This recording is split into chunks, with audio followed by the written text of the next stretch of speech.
Well, again, I'm afraid that time is pressing, Mr. Chairman, we have so many more. very briefly, may I be recognized just to butt in the discussion? Oh, Because yes, okay. there are some questions that needs to be addressed. On the question as being implied by the honorable senators, ng mga tanong kanina, Senator Ralph Recto, kung ano ba yung mga contribution ng Bangsamoro or the Autonomous Region in Muslim Mindanao sa National Treasury, this is in relevance with our concern pagdating po sa utilization ng Lake Lanao.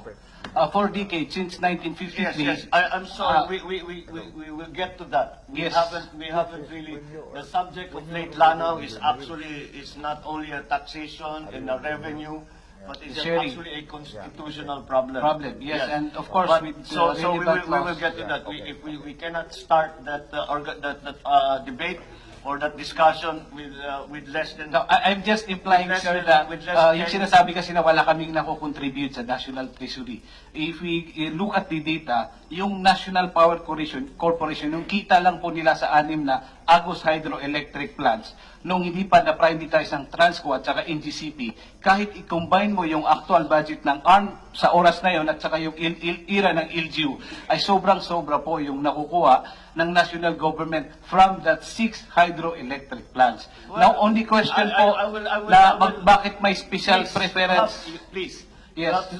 I will explain to you the situation of the windmills in Ilocos. Pareho rin. It Yes, goes that's straight to the national grid.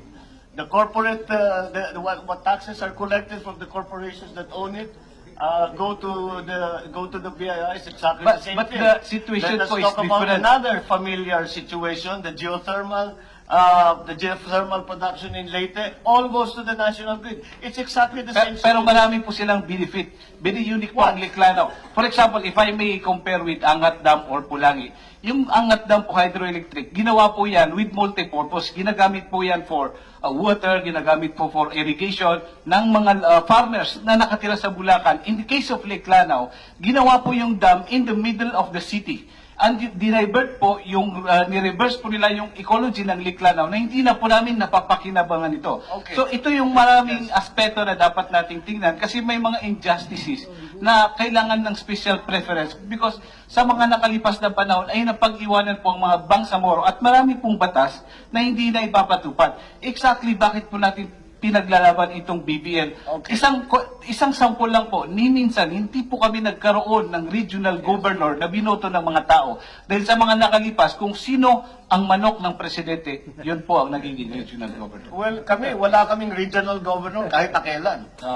We have never had a regional governor appointed by anybody or manok na kahit na sino. We have no regional government at all. So, lamang na kayo dun. So, at least you have that representation that we do not have. All of Region 1 is Ilocano, but we do not have an Ilocano autonomous government with a regional government. So, that's why this is so contentious, because it is so different, it is so new, that the concepts that underpin all of what we are trying to do are something that really requires a great deal of study and understanding so that we can operationalize it into a BBL which will again address